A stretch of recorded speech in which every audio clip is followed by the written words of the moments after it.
O psicólogo canadense Jordan B. Peterson diz que ao resumirmos seres humanos vide Adolf Hitler como psicopatas, seja também um presidente ou ex-presidente do qual você não gosta como um monstro e outros termos pejorativos, e aclamar somente as atrocidades que essas pessoas fizeram ou fazem, as elevando numa imagem de arquétipo, tornamos essas pessoas algo além do real, as colocando no mesmo patamar que a Igreja Católica colocaria Lúcifer ou Satanás. Seria abstrair dessas pessoas qualquer complexidade biológica, psicológica e cultural, ou seja, qualquer característica que os faça algo que verdadeiramente são, pessoas, assim como você ou eu. Se essas pessoas são seres humanos e você é um ser humano, que ações de pessoas como Adolf Hitler diriam sobre mim, ou sobre você, sobre sua família, ou sobre qualquer pessoa ao nosso redor?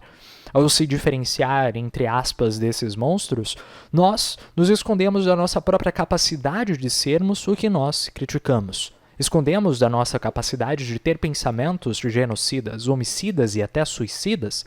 Seria rejeitar também a capacidade de pessoas próximas a você pensarem do mesmo modo. E acredite, elas pensam. Rejeitar as frustrações que se tem em si de poder um dia pegar armas e matar todo mundo, como fazem alguns atiradores de escola, seria rejeitar a capacidade de que talvez qualquer um seja capaz de fazer o mesmo. Qualquer pessoa, incluindo você, ou pessoas ao seu redor também. Para Sigmund Freud, isso seria chamado de projeção, um aspecto de rejeitar algo em si e colocar ele no outro. Quer dizer, que aquilo que nós mais julgamos nos outros seria aquilo que nós menos queremos aceitar em nós mesmos. Ao se ver dessa forma, além da sua capacidade de ser exatamente aquilo que você chamaria de mal, você se separa daqueles ao seu redor. É uma forma de alienação, de distanciamento, de falta de querer olhar para o outro. Destaque: se um presidente ou Hitler agem de, entre aspas, total mal, numa perspectiva, é por, provavelmente, você ter se cegado de ver o mundo de tal maneira em que houvessem outras questões. É objetivamente impossível que tudo que alguém faça seja também totalmente ruim. Se negar a perceber isso seria uma forma de negação, um outro termo freudiano, para dizer que aquilo que nós não queremos aceitar em nós, nós simplesmente descartamos e jogamos de lado sem sequer ponderar. Mas olhar para o outro, principalmente para essas questões, pode ser um tanto difícil. Nas palavras de Nietzsche, se você olha demais para o abismo olha de volta para você. Essa ligação do olhar para o abismo viria do que uma psicanalista chamada Melanie Klein diria ser uma clivagem. Ela diz que, por uma incapacidade de ver tons de cinza, alguns bebês e crianças veem as coisas só como se fossem totalmente boas ou totalmente más. Alguns adultos, no entanto, acabam levando essa visão para a sua vida, se tornando de uma forma de patologia, porque é uma visão um tanto mais infantil, um tanto mais precária, é uma incapacidade de ver meios termos. Pessoas com borderline, por exemplo, tendem a ser assim.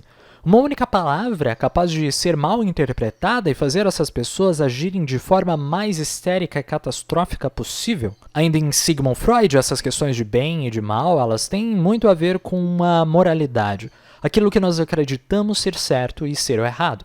Ainda que, para Freud, muitos desses aspectos dos quais nós os colocamos para fora tendem a ser, na verdade, aspectos mal resolvidos de dentro de nós.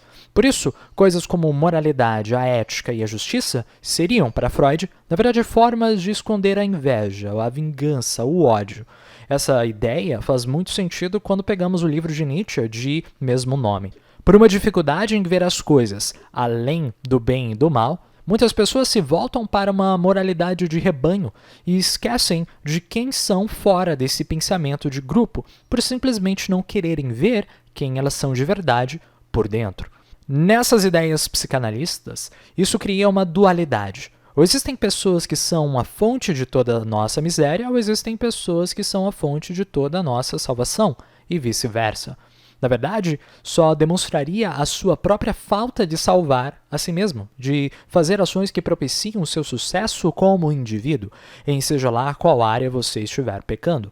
Imagine que a sua vida esteja numa situação difícil, coisas ruins estão acontecendo na sua família, na sua sociedade, no seu trabalho. Talvez te falte dinheiro, talvez você não se sinta importante. Muitas vezes nós tentamos encontrar algo ou alguém para descarregar esses sentimentos de ódio e de frustração. E é evidente que muitas pessoas tenham feito isso com seus próprios líderes, ou figuras das quais elas consideram superiores. Esses são os nossos padres, os nossos governadores, os nossos professores, até os nossos presidentes. Seria como transformar esses sentimentos internos numa pessoa real, para que então você possa ver e talvez bater neles. E o mesmo acontece o contrário, é possível também imaginar essa salvação não venha de nós mesmos, mas de forças do além. Isso é um pensamento perigoso.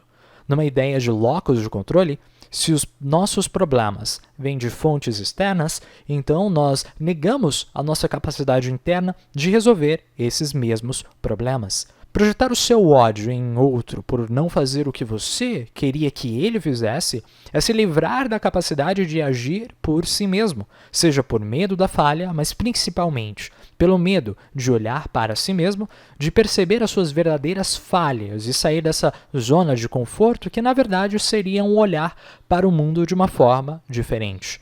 Para Carl Jung, aquilo que nós menos queremos olhar em nós mesmos é o que nós mais precisaríamos olhar. É a ideia de aceitar a nossa sombra, os nossos aspectos mais negativos de nós mesmos e incorporá-los na nossa persona, a máscara que nós usamos para sermos os sociais com os outros. Talvez olhar para esses líderes dos quais nós mais criticamos seja o que mais precisamos fazer, mas não para julgar, e sim para nos entender. Por exemplo, no seu próprio livro, o Mein Kampf, de Adolf Hitler, dizia como, antes de um debate contra outros políticos, ele sempre escutava, primeiro tentando entender as ideias alheias dos seus oponentes. E essa é uma ideia muito interessante. Faz imaginar que um dos motivos do seu sucesso político não tenha sido apenas pelo seu poder de fala, mas aparentemente também pelo seu poder de escuta. Apesar de suas ideias obviamente nefastas, é óbvio que chegar no poder de uma nação como a Alemanha seria algo realmente incrível. Imagine só o que nós poderíamos fazer com essas habilidades usando, ao invés de pensamentos racistas, boas ideias de futuro e de responsabilidade individual.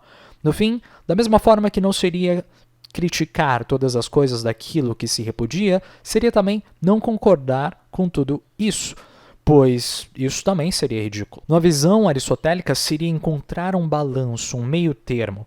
Se você visa só ser o oposto de algo, é praticamente impossível que você realmente esteja sendo diferente dele, porque nessa questão você só estaria sendo um lado oposto da mesma moeda. Assim, o pensar diferente ou pensar o oposto e pensar por si mesmo, pensar individualmente, essas são duas coisas muito diferentes.